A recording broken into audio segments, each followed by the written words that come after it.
one thing that we do, we often do this mistake, startup entrepreneurs. We want to have a growth company. That's why we get partners. That's why we get investors. That's why we get consultants. But what's wrong about a sustainable company? Yeah. That you are just 3 partners. It's paying you a bit more than your salary, and you are more flexible.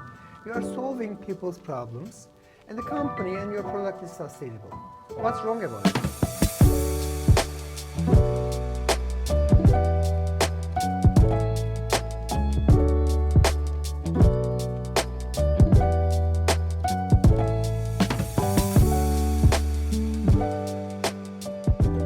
Welcome to the Norders Podcast. My name is Joonas. I am the CEO and co-founder of Norders, the leading Nordic demand gen agency, as we claim ourselves. And today we have a historical Norders Podcast because it's the first one in English, actually. I have I can call a good friend of mine. Thanks. Yes. We never used that word before, I don't think. We're friends. Yeah. My good friend Erdal here, CEO and founder of Deal Room, also a leader in their space, leading event management platform out from beautiful Espoo, Finland. Yes. Welcome to Norders Podcast. Thanks a lot, Joonas. How is life? Life is good.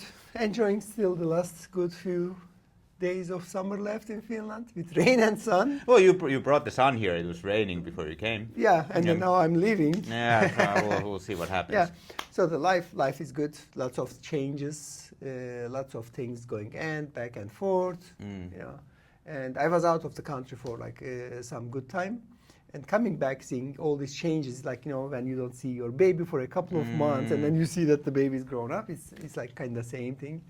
Lots of changes. Yeah. And you are an ex-A-Grider as well. You had your office here at A-Grid in Otaniemi for a long time. And I guess I would assume the Aalto campus has already changed a bit. I feel like I get lost every week and I come here almost every day. It keeps exactly. rapidly So changing when here. we moved, it was like, I think 4 or 5 years. We were one of the first movers. And your previous office was like, next to my first office. And back in time, we didn't have the tram. Now we have a that's tram fairly here. new. Yeah. Lots of new buildings, lots of new people, and A-Grid has expanded some great office and etc. The ecosystem apparently is much more energetic here. It's almost catching up to Maria 01, I would assume. Yeah. Yeah, it's not free anymore. Let's put it that way. Yeah. I think most of our viewers, listeners, have used Deal Room in their lives. They might not all remember it, but they most likely have used your event platform. But they might not know you yet. So who is Erdal? Where are you from? Who are you? So basically, I can throw some numbers. Investors in Finnish ecosystem, 80% of them use Deal Room in one or other event. Startups, it should be around like 55-60% because there are a lot of new startups coming every year, they may not have the chance to attend joint events. Now, who is Erdal? That's a funny question. It's like I keep asking this question to myself many times. So Erdal, I'm like 50 years old in 2 months. Oh, congrats! An old guy using, old people glasses and etc. Have to expand the screen of the cell phone to be able to read it. I'm originally from Turkey. I finished my university in industrial engineering degree in Turkey. In 2003, I moved to Canada. And then I was living in Montreal back in time. I learned French. English was already in the pocket, plus Turkish and my native language, Kurdish. And then in Canada, I started my career working at HP, then moved to a telco company. And after the telco company, I moved to a big engineering, procurement, construction, and management company working on sustainable projects like big factories or big roads or infrastructure projects, which the first project I worked was in Guinea-Conakry in Africa. So there was like a mine supposed to be set up there, constructed there, and I was managing the sustainable development for the local talent and local local companies so that they can support the mine for construction. And then I did some projects in India. I moved to Qatar for a big smelter, worked there as a mechanical completion manager and then commissioning and whatsoever, so for 3.5 years. And basically around the end of 2011, we moved back to Turkey to have our baby and enjoy our short time, maybe 6 months to a year there. And in Turkey, I start getting involved in the startup ecosystem. In Turkey, this kind of A-grid areas are actually called technology development zones, which once you are accepted, you are actually getting some subsidies and some grants and some tax incentives and whatsoever.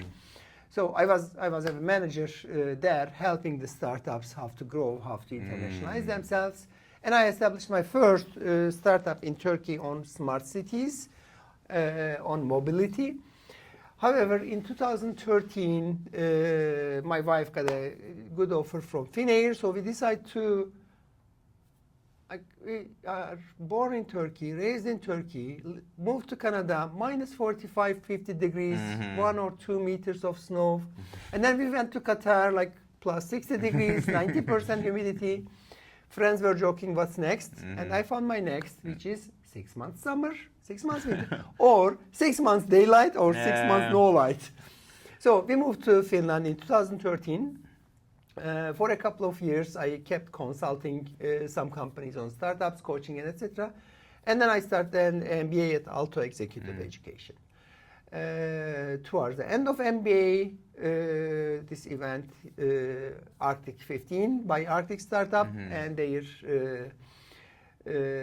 partner Jan Ameri introduced me this idea of their crazy great matchmaking during the startup events. And it was a really good idea to get people in events, and then people matchmake, book meetings in advance, and then on the event they have their full agenda plan, like what time they're gonna go to workshop, what time they're gonna listen to stage, a round table, or one-on-one meetings. Yeah. So in 2017, the idea was great. I experienced a few events, Arctic 15, one of them, / another one. And then some expos, like to understand dynamics, and all these learnings, I just used them as case studies during my MBA. And then we had Mestrikeskus that wanted to use our idea that the Hello World was not written at that time. It was just a mock-up on PowerPoint or Canva, whatever. And like paying customer, you never say no to them, which we had like 4 months ahead of us. And then we start recruiting our tech people to do the Hello World. I'm not a tech person, I don't know coding. So then in September 2017, we had the first event. And later we had another event in Estonia in November. And then we had another event in Latvia in January. And we said, okay, this is a liable business. Under what company were the first events? We did not invoice. You did not. We had the brand, the deal room, and everything. We did not invoice, and our customers were asking us. But it was under brand deal room already. Yeah, the brand was already there. Everything, the identity was put, and then we already started cooking up the marketing. But there was no company, and our customers, they were happy with the results, and they were asking us to invoice them, which we were not in a rush. So in 2018, around the end of January, we said this is a viable business. It works. We have customers, let's establish the company. And we established the company. So 2018 and onwards. So talking about Erdal is a really weird guy. So that I know. Some guy in event industry that doesn't like the noise of the events. That's Erdal. And the worst part is, I have an allergy to perfumes, which when I smell perfumes like airports or events or elevators, it triggers my migraine. And that day, I'm dead. That's why I was the happiest guy in Finland, because people don't use really heavy perfumes. Try to go to Middle East and you see it. It's a disaster. It's like hell for me because I have to be on painkillers all the time. But you went into event business nonetheless. Exactly. So you're in event business, and then you get the noise, and then you get the perfume, you get the headache. So End of 2019, in the December, it was December, I was sitting down with my CTO in our office next door to your previous office. I'm like, look, we have to find a way to bring event to people. He goes like, what do you mean? I'm like, look, in Nordic countries, people go to maternity leave, usually it's 1 year. People go to paternity leave, usually it's 6 months minimum. These people are getting disconnected from their industries and new learnings, because events are not only matchmaking or expo, it's also a learning opportunity. When you are listening to the stage, you're not only listening to the speaker, you are talking to Joonas next to you and you are sharing ideas and whatever. So these people are getting disconnected from the new changes for some time. And there are people like me, introverts, doesn't like events, or Finnish style people, personally extroverts, but business introverts, don't like events. And like migraine, another problem. And there are disabled people. And if you check the event, think about event venues, most of the event venues are not really disabled friendly. How we can bring these people? Our CTO, Mustafa, he's a crazy guy. He can make things happen. And his question is always like, I can make anything happen. Tell me how fast you want. Tell me how much you want to spend on it. I'm like, look, find something. I want to just make sure that I can follow the stage at my convenience at home, and I can have one-on-one online meetings when the other party is either outside the event or at the venue that can get internet access. Now the infrastructure globally is almost there to get people connected online. So we had a discussion, it was around noon after the lunch when we had the meal at factory, and then in the evening I go home, he sent me a message. Hey, can you get onto this link and check out? He had the mock-up. So basically the whole thing is booking a Teams or MS or Zoom meeting is an easy thing. But when you have to have a scheduling system that hundreds of meetings can be booked in parallel, then it's complicated. Like, in real events, what you are doing, you are booking the meeting, you have an assigned table. It's a resource. Now, having all these like hundreds of meetings in parallel, you cannot send 100 Zoom links. You cannot, and these softwares, they really don't have their APIs. But he has done it. And then we were just like, enjoying the idea, fine-tuning here and there. And 2020, February, COVID started hitting. We are hearing some sounds from Italy. And then Mobile World Congress. Should we cancel it, not cancel it? And we have two really important events. One in Sweden, one in UK. One is like the Swedish Tillväxtverket. And the other one is the London Film Institute, British Film Institute. And both of them really important customers for us. And they are planning to cancel their events because now Europe is going towards a lockout. And these events are end of March, 1st of April, both of them. And then I send them an email. Look, let's convert your events to online. You already sold tickets. If you want to return the money, you can return the money. But let's move things, at least the stage, like the webinar part in parallel and the one-on-one meetings online. And both of them, they said, oh, okay, let's go for it. And yet, in 2 weeks, we got the full online event platform up and running. These events used successfully. Now you have a storm really disturbing the whole world. People are in hospitals, people cannot get out. It was painful for all of us. And in Finland, we really didn't leave that pain that much. We lived like, our lockout was 2-3 weeks. Kids were still going.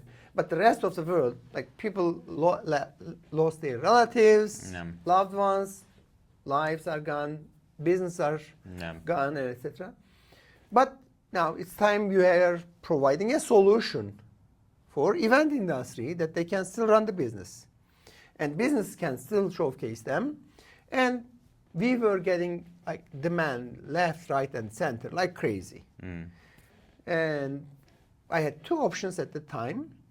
One option was to go after an investor because you have a more than mock-up, which is working, which is tested, and it was okay. Or you go for your customer. Me, I decided that our solution is providing a help to the industry, to the event organizers, and etc., to my partners that I already worked with. And I had to stop either all my CEO activities at the deal room to look for an investment, which takes usually with the due diligence and this and that 2-3 months, or I focus on my customer. I decide to go focus on the customer. It's not that because I want to hold on to my shares, I don't care about them, honestly. But it was more important because there was a solution that was helping lots of people. And it was a crazy situation. No one knew how long it was going to go on. Exactly. So like 2 to 3 months felt like eternity back then. Exactly. And then like we had a competitor in UK, Hopin. In a matter of 6 months, they raised 1 billion. Yeah. Oh, that was a really amazing shock to me. Yeah. Because our market cap is not 1 billion. Yeah. Like the whole event industry. And everybody was thinking that like, the globe is going to change. Yeah. Everything's going to be online. I'm a strong believer of in-person events, eye contact, handshake. Business will still go with the trust. And digitally, building trust is not as easy. Even post-COVID, in the pace that the event industry went back to in-person, how fast they went back, I was not surprised. Because this is our human, like we are social animals. So, back to Erdal, with these crazy ideas, 2020, 2021, good years, growth in the company, growth in the team. At some point, we end up having like 20 people working for Deal Room in Canada, in Kazakhstan, in Turkey. Events in all around Sweden, the world. Events all around the world. Like we had some weeks that there was at least one event at any time of day. So the platform was kind of like on Saturdays there were lots of events, Sundays no events, but the other days, business days, 24/7, like 24/5 I would say, there was events. And I remember, or do I remember correctly, it was not only a do by yourself software platform, but it was done for you. So you always had an event manager with the event helping to go through everything in the platform as well. Like our business model was SaaS, software as a solution with white gloves.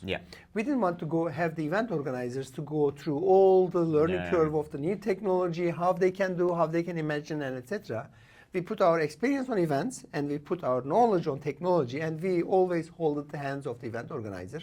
And in some cases, there were some events that, like in Africa, they were not able to do the streaming mixing because of the internet, or the technology was slow, and internet was slow, and they cannot really have good upstream.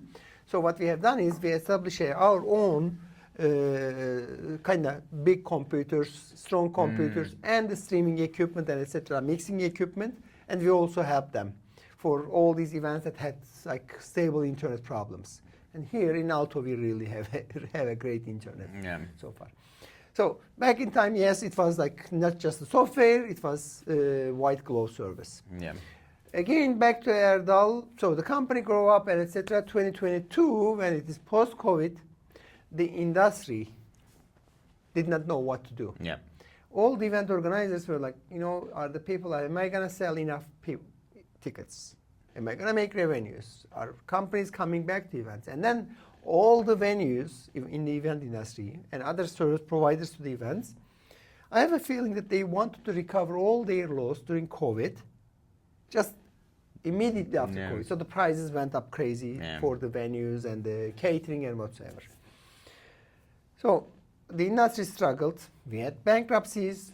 Our $1 billion invested companies start shrinking down, laying off like first 20%, 30%, etc. And then it affected us. We had to also let some friends unfortunately go and look for some other jobs whatsoever. So 2022, it was like, reshuffling, readjusting to the new old world. And then in 2023, again, Erdal being Erdal, with the family, we decided to move back to Canada. My wife got a job there, and then our son was 12 years old. Great Finnish education system, but unfortunately we kind of lack diversity in Finland. It's like we lack, right? So startup world still has some diversity, but when you go there, it's like only one culture, which is a great culture, but it's always one culture. And so for our son's school to get to more diversity, more cultures, and etc., so we decided to move to Toronto. And then we moved to Toronto, and deal room, it was like, serving our events globally, adding some more features to the new old world. Yeah. Like, check-in was a problem for event organizers. Badge printing was a problem, so we solved this kind of, we digitized most of them and made the badge printing and check-in much more smoother.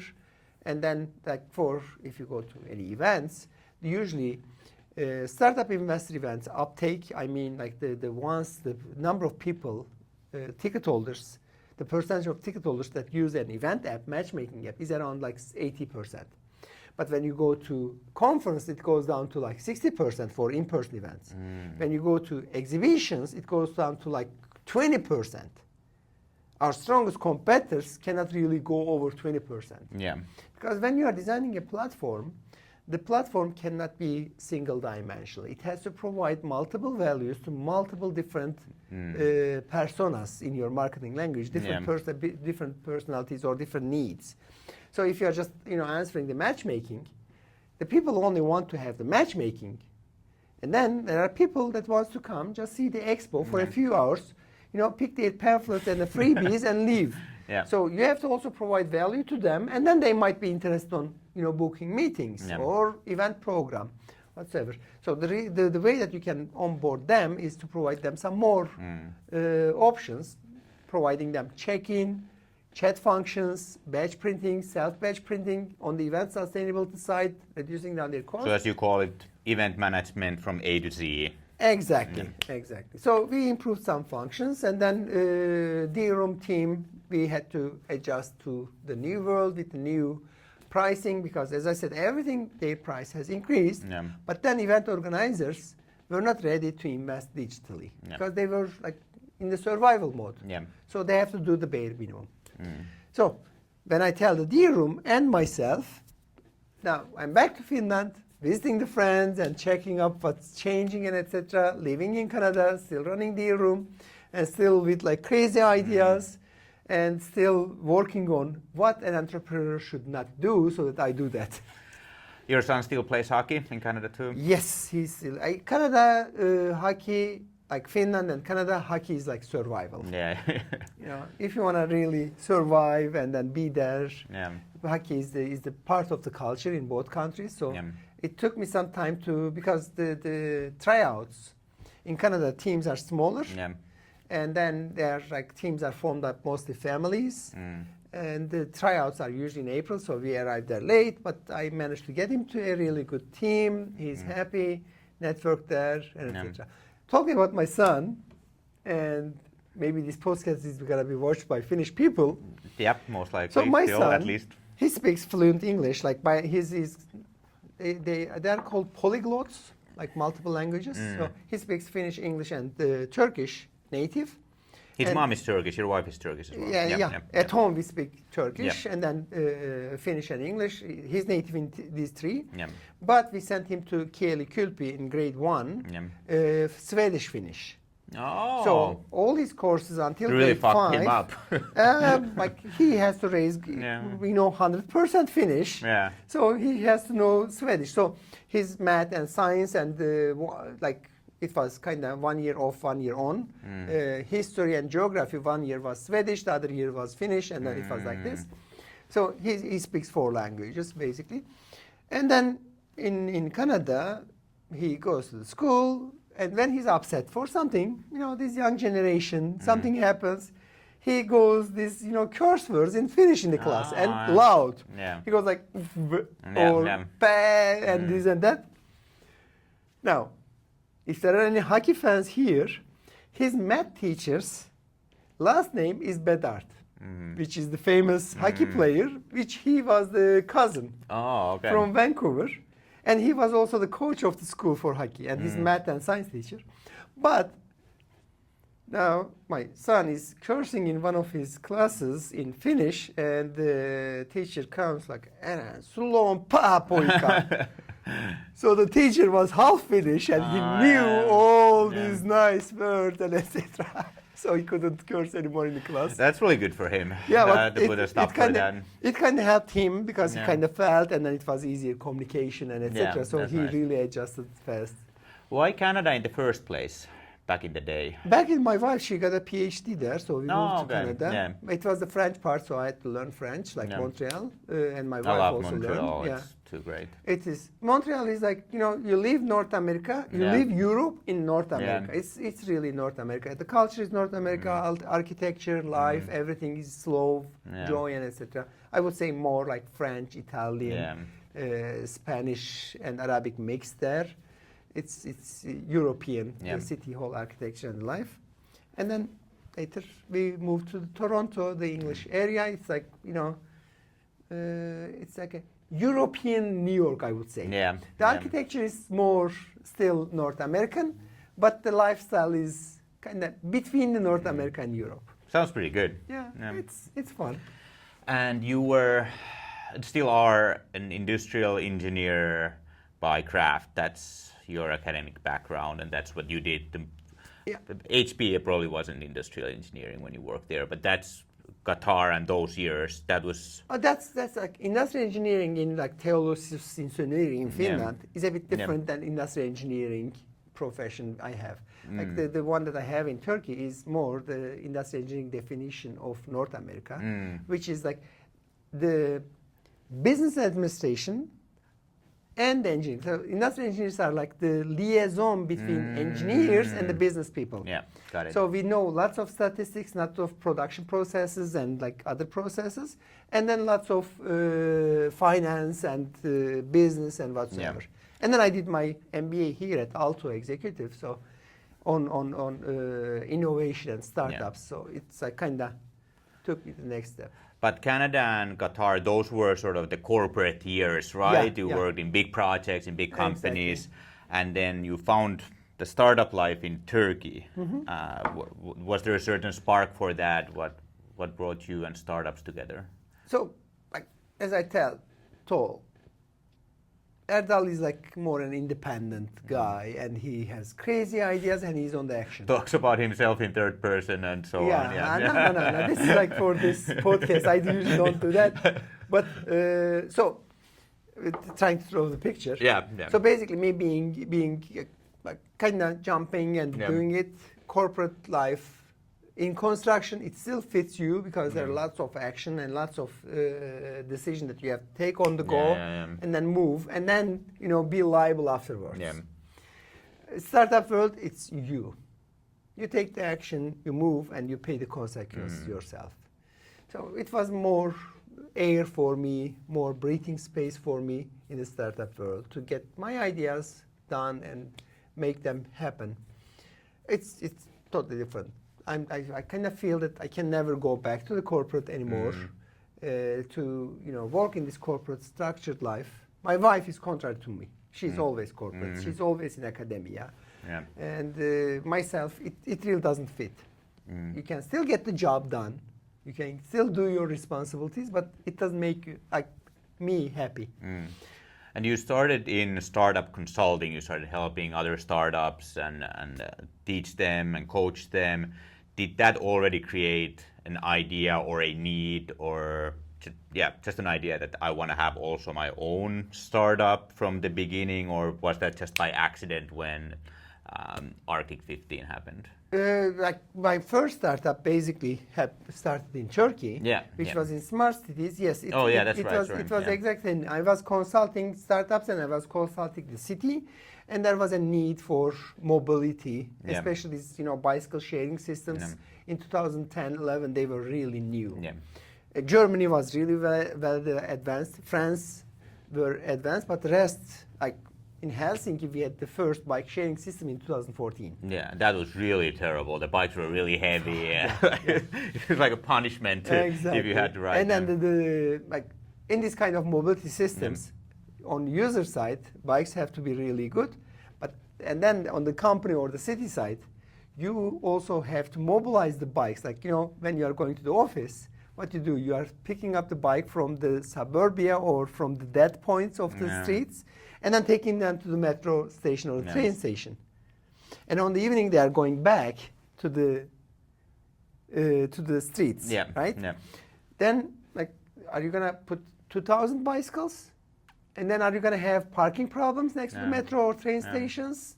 And what happens to the people during the day because they are just want to come, but there are no bikes around. Yeah. So you have to really optimize, and there are like lots of things working on the behind. Yeah. So when I was consulting, there was a need from the city that they want to optimize these dead end points, and then like, yes, I can consult them how to do it, or I can start my business and do it correctly, and they buy it from me. So how did that come along? Did you start it yourself, or did you put together a team? I started myself. I then put together a team, engineers, So you mechanical. first founded it yourself, Yeah. and Yeah. Like we had 2 software developers, and then electrical engineer, mechanical engineer. We got a civil engineer too, and then we got some person that knows electromechanics and instrumentation. And all these, like, you know, how to build a team on these kind of projects comes back from my industrial experience on building that's right. factories. So we did it, and it took us like 8 months to have a running system. It was within a university in Turkey, so that like students can use their student cards when they get into the campus, take the bike, and then ride the bike to the library, and then park it at the library. So the first system was working, and then later on, that was like, you know, you are supposed to sell them to the cities, and then there were people. I didn't want to get involved too much on dealing with the cities and selling and contracting and bidding and tendering and all the stuff. So that startup is still alive, still doing some cool. business. I'm kind of not too much involved in it, but it is still sustainable business running by itself. And then in Finland, getting into the startup world, that is not really that, you know, I was a startup guy or etc. When you are an immigrant in a country, you don't have too much chances. Like most of the immigrants, they are entrepreneurs. They either open a pizza restaurant, or an IT business, or a construction business, or pipe fitting business, whatever it is. But you apply for jobs. Like me, I apply for many jobs on managerial positions. That's like, I will never call it discriminative or racist, because I will not recruit myself in Finland as a manager because I don't know the culture. And my Finnish is like, yeah, I can go to kioski and buy a bottle of water. So with that, you really cannot, if you don't know the culture and the language, managing people is not the case in small nation countries. Like when you go to US or Canada or Australia, these are not nation countries. So you can have, you know, multinational teams, and you don't really have to know all the cultures. You just need to know how to respect cultures. But here you have to know. So many jobs, I'm overqualified, or honestly, I'm not fit to become a manager because there's a huge barrier over there. There's a cultural difference, and I cannot catch up. And Finnish is not the easiest language, so I will never be native. I spent 6 months in Tikkurila to learn Finnish. So I did some. I've noticed you understand. So basically, now looking for jobs, not getting an answer, either overqualified or jobs are underqualified, no good fit whatsoever. So you have only one chance to go. You have to go to the startup world, because startups are recruiting international talent, and then this culture barrier or language barrier is not there. Or the other one is that I do an MBA at Auto Executive, which all the students in that MBA program have plus 10 years of experience, so that I network. So then I start the MBA, adding a diploma in Finland, plus the network of professionals that were doing this executive MBA with me. And then this deal room idea, actually, it was offered to me as a chief operational officer, so that I developed it. But it was a better idea to spin off the company. So it kind of happened by itself. But being an entrepreneur is kind of like 80% of time immigrants become an entrepreneur. It's like you don't have too many chances. And launching Deal Room, that was part of the MBA, correct? The idea came from Arctic 15 and their founders. And then I run this old deal room idea for like marketing, for design, like process design, customer user design, and business project. I run this for all these MBA courses as cases because it was a really good case. Yeah. And then like all the market research, pricing, whatever you name it. Yeah. It was like, yes, a good baby of my MBA studies. So when I finished the MBA, I already had a marketing, go-to-market strategy. I already had a business, like, business model canvas, pain, gain, and needs analysis.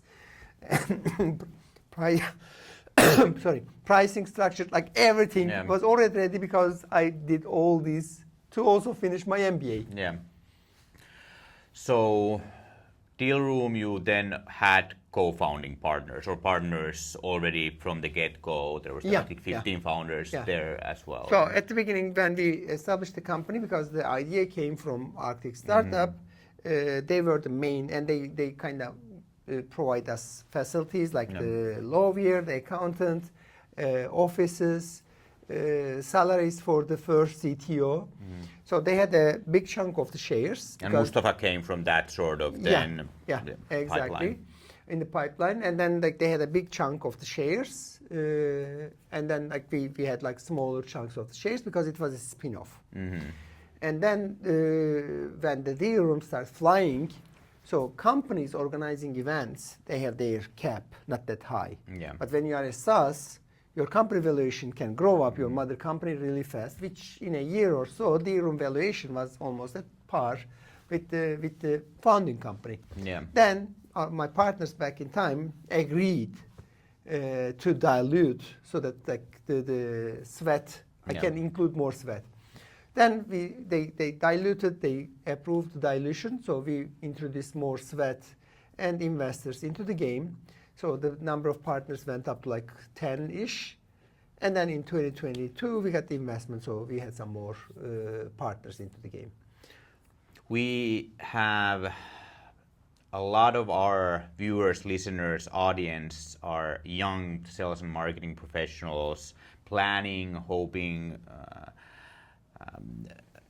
hustling to start their first own business, becoming entrepreneurs, launching a startup. You have 2 under your belt.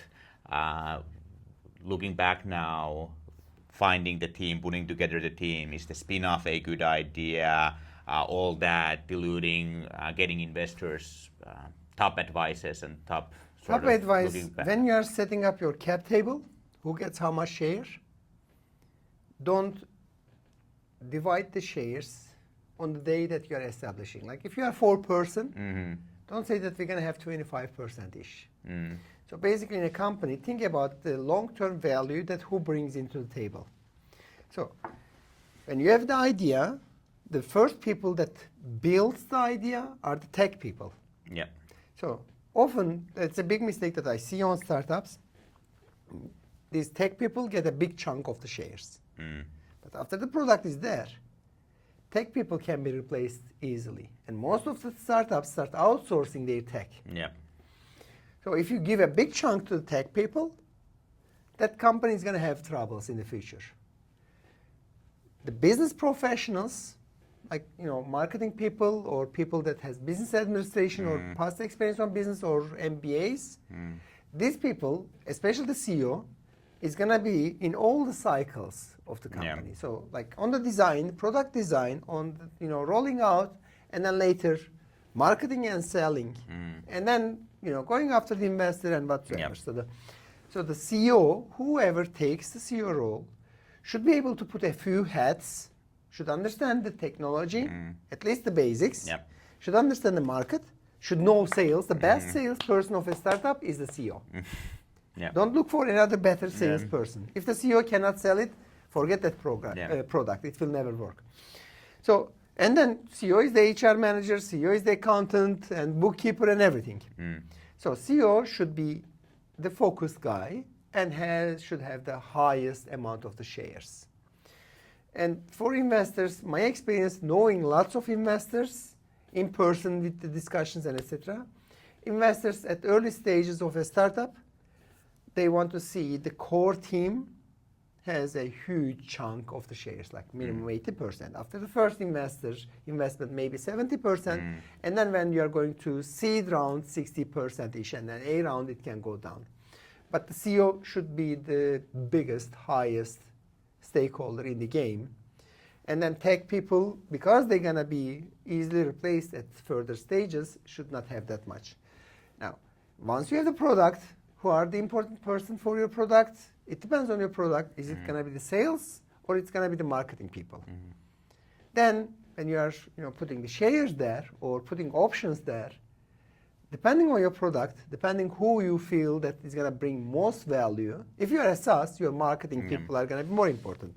But if you are a kind of like a consumer product, maybe sales people are going to be better. Or a legacy product that you are doing B2B, big shot sales, then it's going to be your sales people. So you have to decide who has to get the options and the shares. Another thing is, for sure, for everybody, put in options and a vesting period for 3 to 5 years, because some people are going to drop out of the first year, second year, or third year. The first 3 years, there will be dropouts. And you have to make sure these dropouts, you can recall the shares, otherwise it becomes a liability. Yeah.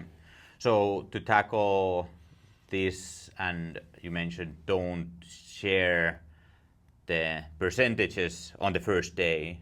So how do you do that? It sounds like there could be a bit of a hassle of, we'll look at this in 1 year. You have to agree on the first day, but you have to project the future. Yeah. It's like, when you are calculating the net present value of a loan that you are getting, it's the same thing. Yeah. You have to calculate the net present value of everybody that's involved in the game. And then hold them liable. So say, okay, Joonas, so this will be your task list for the next 3 years, and if you meet them, you get to keep these shares. Exactly. You get this first chunk, second chunk, third chunk, and that's going to be your maximum percentage, maybe 10, 20, or whatever it is. And I'm the CTO, I'm the developer, I am everything, I'm the god of the company. If you are that person, you should be replaceable after the first year, after the product deployment. Otherwise, you cannot scale your software stack. So then, if you are dispensable, why you should have higher, because you brought the idea, you made the first one, yes, you get something, but then after 1 year, anyone that on salary can do your job. Yeah, and ideas are pretty cheap, end of the day. Exactly. And then, ideas, everybody has ideas. And I always tell, in 99% of the cases, the ideas are already done somewhere. They have been already tested. It was either they couldn't find money or not the correct team, or they were too early. But the idea is already tested 99% of time. And unless you are in health tech. Yeah, there could be the innovation still. You've seen, not least through your deal room events, a lot of founding partners and founding teams. And any advice on that? I feel like that, based on also my own experience, that's really everything, right? Who is the team that you go with? How those cultures match, and I feel like that's also something. Dating must be an easy metaphor for this, right? Like you can get really honeymoon-like in the first days. Oh, that date was so like, she's so hot, he's so hot, this is going so great, sex is amazing, and then after one you're like, really can't stand this person anymore. So, what you've seen work in that field, how to avoid those? No, there's a downside. You cannot have sex with your partners. And then, you are married. Your wife or your partner or whatever it is, your boyfriend, girlfriend, doesn't matter. You see them 3 to 4 hours a day. But your business partner, you have to interact them around 10 to 12 hours a day. You see them more. So there should be a good blood match, and you have to really balance it. But again, things change. Lots of influences come. You have to still be in, all my partners that I have been working together, I'm still in touch with them. And after this podcast, Andrei, our previous CTO, he's waiting in front of this door, and he just called me. So we're going to meet. And then Mustafa, I'm still seeing him. So all the partners, like other partners, Jan or Peter, I met them a few days ago. So there's still the human relation. But then in business side, people fall out. They have different priorities. And it changes. they see different opportunities. And then you will start having that equity. Yeah. In companies, from the get-go, Yeah. you have to plan that you will have debt equities. Your shareholder agreement, bylaws have to be really clear on how you're going to clear the debt equity. Otherwise, you're going to be hurting your personal relation with these people. You're going to get a lawyer involved, which is going to cost you a lot of money. And again, and if you're an entrepreneur, learn the basics of business law of the country that you live in, so that you have to really plan and etc. Yeah. But yeah, so it's a partner. It's like, wife or spouse or, kind of the partner that you have a sexual tension. And it is more than that, which no benefits. But I like that advice of sort of maybe starting off already with a mindset that let's separate this startup from this human relationship. That there's going to be storms, there's going to be thunder, with this odds are that this startup is going to fail, right? And if we can separate that from us being humans, that might help. One important thing is the CEO. Yeah. CEO's role is not to run the company. CEO's role is not to run the company. Yeah, he is also the facilitator. He is also the negotiator. So CEO has to keep the balance between everybody, like all the partners, your customers, and etc. The needs and your investors or whatsoever. So it's not just like okay, I'm gonna go to this market. I'm gonna get 10 tech people recruited. I'm gonna get 10 salespeople recruited. This and that. Yes, CEO has to do this, but day to day when things get sour, then the CEO quality comes up. How you manage the human relation, inter-people relation, etc. So then you have to be really the facilitator and the negotiator. Yeah. And hopefully CEO can stay neutral, which in my case, I think I did a good job being neutral so that I am able to still see all my partners and talk to them. Yeah. Yeah, times are easy when times are easy, right? That's the real test when shit hits the fan. Exactly. Yeah. Like, when your company is getting an A-round investment, everybody is the best friend. Yeah. But when your company needs to get a bank loan, then things go sour. Yeah. Yes, I've been now, Norders was officially born in 2022, so 2.5 years CEO now with Norders. And yeah, on the good days, it's definitely the best job in the world. I'm so grateful and so happy. On a shittier days, it's definitely the loneliest I've ever felt. So I think that's also a cliche Silicon Valley startup slogan that there's nothing between like being the happiest and depression. Those are the two feelings you feel. One thing that we do, we often do this mistake, startup entrepreneurs. We want to have a growth company. That's why we get partners. That's why we get investors. That's why we get consultants. But what's wrong about a sustainable company?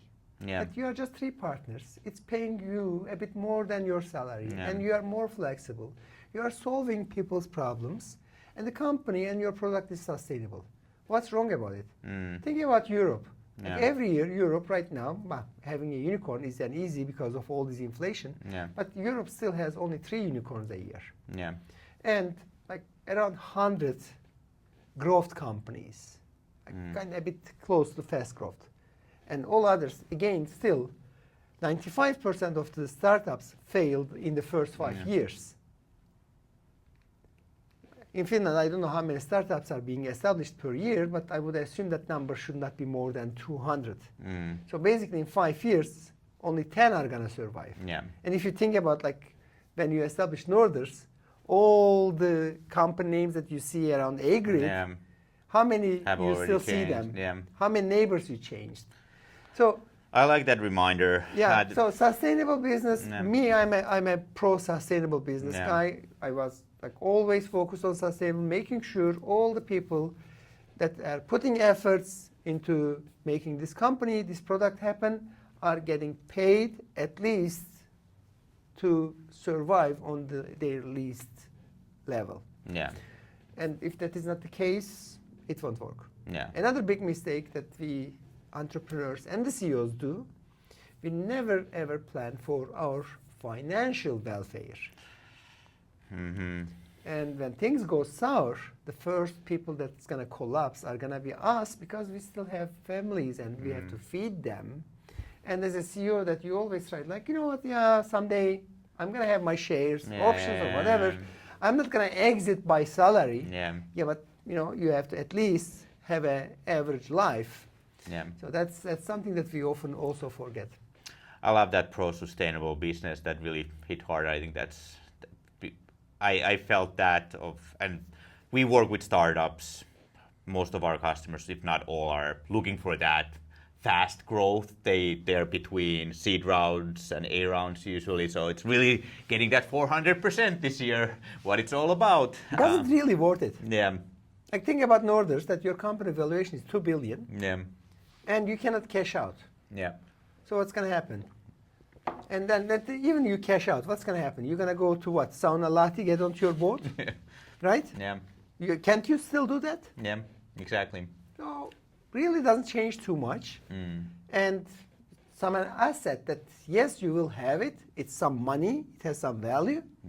But if you cannot cash it and then add it to your personal welfare, your lifestyle, that asset doesn't really mean anything to you. It's just a number out there. Yeah. So to me, I don't know. I like sustainable businesses. That is that you build the trust with your customer and with your partners, and it keeps running so that everybody can rely on you. Fast growth. Maybe even have some mental health with the team. Exactly. And like that's not overrated. Think about this fast hyper growth. Yeah. My competitor Hopin, they raised $1.1 billion. Our event tech market is, my estimation is even less than $1 billion. Yeah. So less than $1 billion market to design a fast growth company is just stupid because your market cap is, global market cap is there. Yeah. 1 billion. And then they got investment that is higher than the global market just cap. Insanity. And the company valuation was around 7-8 billion. They recruited like over 1,000 people. And 8 months later, they had to lay off 600 people. And you are touching 600 lives that they trusted you. They applied to your company with trust to you as a CEO, started their work, and arranged their families and everything. And then 6 months later, you had to lay off, and now company is written off. Yeah, they are still there. It's written off. So yes, they had been a unicorn, almost like a corn. But then what? Nada, because someone, yes, the founding team, I'm sure they had their own exit in some numbers. The rest of the team is nowhere. So. I like that. And that's a good bridge to, before I'll let you go and we finish off, to the state of events. So we had the COVID period. We all remember that. For many of people listening to this, that is probably and might hopefully even be the craziest thing ever happened to them. Then was the post-COVID event period. For me, that really stood out as sort of the hybrid. We tried to make hybrid really work, and that's how I felt about it too. So what's going on in 24? What are the trends, and how do you see the event? So what happens in now? the event industry? We are talking about B2B events. Yeah. Like B2C Correct. events, it's a different world. I know a little bit, That's but I cannot just say anything. But B2B events. So we have big expos. That there are lots of, like, maybe a couple of hundred companies that go. They have their stands, booths, and etc., showcasing their products, trying to collect, business cards or connections and this and that.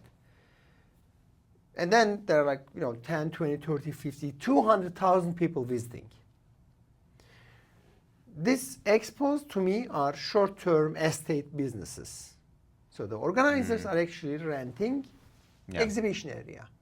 And they have a good database, good marketing, so that they make sure within that city lots of people are stopping at the bus stop or the train stop or the metro stop next to that expo and then just checking, spending a few hours. So that's expos. In expo world, post-COVID, pre-COVID, nothing much more changed. Okay. The only change is the prices are higher. And then the services, like back in time expos, you can get some snacks and this and that. Even companies showcasing, they had like good freebies around. And nowadays you don't see them anymore. Okay. Like before COVID, I used to go to these kind of expos and I will get out with like 3-4 phone chargers, extra batteries. You had cocktails you didn't know existed. You had cocktails, but now you just get to see, get a pen or whatever it is. And even the water bottles are less and less. Yeah. So, wow, I'm getting bombarded. Yeah. That's our cue. So, sorry for that. On the expo world, as I said, the events, the number of people visiting is increasing. And then the exhibitors are not willing to pay as much. Venues are expensive. And somehow the service that you get from the catering and etc. is not as fancy as it is. However, that business is intact. People are still handshaking, exchanging business cards, face to face, seeing in eye, talking to in eye. Now, when we come to the events that are between 500 people to 5,000 people, these events are mostly content heavy and matchmaking, networking heavy events. What would be an example our Finnish audience knows? Arctic 15 is a good example. Or this, like in Finland, these e-commerce events, they are good examples. Their size is usually around 2,000 people. Like the one that at the cable factory or the one at the next to the Kalasatama. I forgot the name. So there is another venue. Whatever. So that, like their capacity is 2,000 to 3,000. Which are good networking and content events. So like niche content. Exactly. So it's in your industry, it's niche, you have workshops, you have stages, and then you are meeting with people in your industry. Like if you are a marketing person, you are just going there, meeting marketers and then the designers and all other content producers, media producers, or whatever. So these events are still struggling with the finances to make it happen because, again, they are not able to sell as much as tickets, get as much as sponsorship money, and etc. But these events, they kind of stabilized. So business people are more looking into these kind of events that they want to go. 500 to 5,000. And these numbers are good numbers. Like if it's 5,000, it should be 2 or 3 days. If it's 500, it should be 1 day, or 1,000 1 day. But you get the return on your investment as an attendee. So these events globally, if they are able to get over the burden of financial strains on them, if they become like event organizers, if they make it sustainable, they are surviving and they are improving the quality. Are the finances, is that usually ticket sale based, or should it be ticket sale based, or these sponsor events, my experience, partner? or at least the events that I'm working with, which are like a couple of hundred of them. So some background knowledge. Their ticket sales usually cover the cost of catering and production, etc. But then the profit is made with partners. Exactly. The profit comes from the partners, like, sponsorships, small exhibitions and this and that. So the big tickets are there and they're having trouble over there because partners they don't have that much of budget anymore. One thing that usually the marketing managers that your audience are realize that with online events or digging in online or getting a meeting online, connecting via LinkedIn, is much cheaper than going to an event and talking to a focused, to the point, your customer persona in an event. So then they are spending less budget. Marketing budgets used to be around like 60% events in big companies. Now it's like around 30%. So it's a big difference. So halved. Yeah, halved. And then below 500 people events, these are like mostly get-togethers and etc. More cozy events. Cheaper, or if they are like VIP events, they are more expensive, but you are dining and wining and champagning and whatsoever. So the industry kind of recovered this year, and the industry returned back to using new techs. In 2022 and 23, they want to survive. So venue and the catering and lighting and sound systems, but they didn't want to invest in like deal room, like matchmaking platforms, check-ins, and etc. But now they have to change. The competition is back. It's not the competition, but they have to provide more digital services because the globe is digital. So they are coming back on spending on the digital side, which is not really a big ticket on their expenses. It's a small. Usually, digital tools are small tickets on their expenses. They are coming back to use more and more and trying to find new ways to matchmake, demanding some more AI. But again, when you are organizing an event, think about that you have 500,000 or 2,000 people in the same venue. The infrastructure mainly is still not there in many countries. Like the internet connection, cell phone connection is still lagging in many, many countries. Don't think about Finland. Okay. In Finland, you will not have this problem. You have indoors 5G in like Mestukeskus, etc. But many places, you will see that, like, I don't know how it is happening.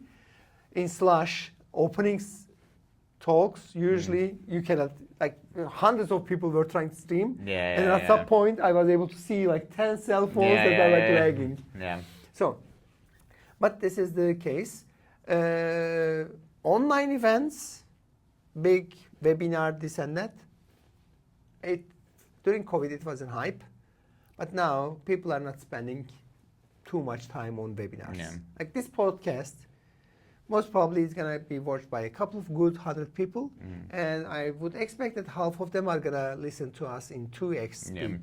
It's really the short videos is where the money's at. So this podcast, if we hit our regular numbers, the long YouTube video will be watched 150 to 100 times. Exactly. The audio version a bit more, maybe 300 times, because there's more platforms, Spotify, Apple Podcast, and audio is listened more than long form video in podcast. But then we do 30 and 60-second videos out of this, and those like will get from highlights. 2,000 to 10,000. Exactly, the highlights, the kick points, and etc. So these will be watched.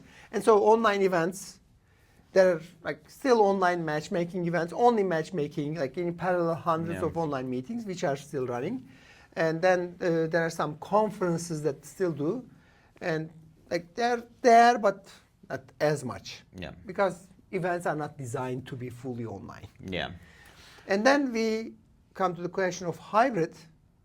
I'm a totally against hybrid guy.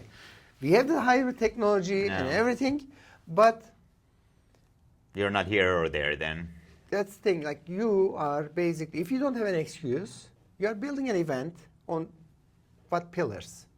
Your stage, your exhibition, networking, and tourism. Right? So I come to an event in Finland. Event is 1 or 2 days, but then I'm visiting Helsinki or Espoo or Rovaniemi. And there are 4 main pillars on an event. So if you take one out, so basically you are doing a hybrid event, streaming your content out. Me as a consumer, I'm losing the other pillars.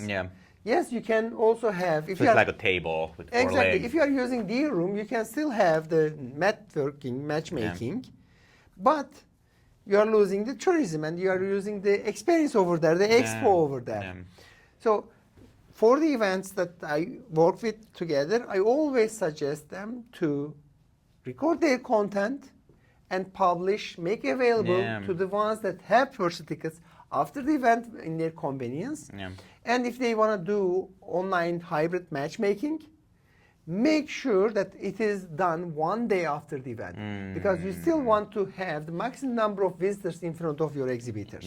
If you give them too much options, they will stay at the hotel room. Exactly. Like they will still come to the city and stay in the hotel room, and then your exhibitors will not get enough traffic. So that's what I suggest. Delay the digital part to after event. That's and cool. have your in-person event fully in person. Chance to give a shout out to an event organizer. Is there an event that you see is doing the game really well these days when it comes to... There are lots of them. There are really lots of them. In Finland, I can say that Arctic 15, Norddeep, Tonic is still doing a great job. Slush, post-COVID, like before COVID, they were getting to their limit, and then the value was like kind of getting diminished because like 25, 30,000 people, that was too much. But now I think they're keeping it at like 15,000 creating people. that sustainable business there. Exactly. It's like, that's a good one. Environmental sustainability is also the part of it, like not big crowds and etc. So Slush is a really still great event. Example. And if you are looking for like the Baltic events, there are Tech Chill out there, Latitude 59, really great events. And in Sweden, there is like Go West. In Norway, there is lots of small events like Startup Extreme and etc. And different concepts, but they're similar in the startup investor ecosystem. These events are really, really great events.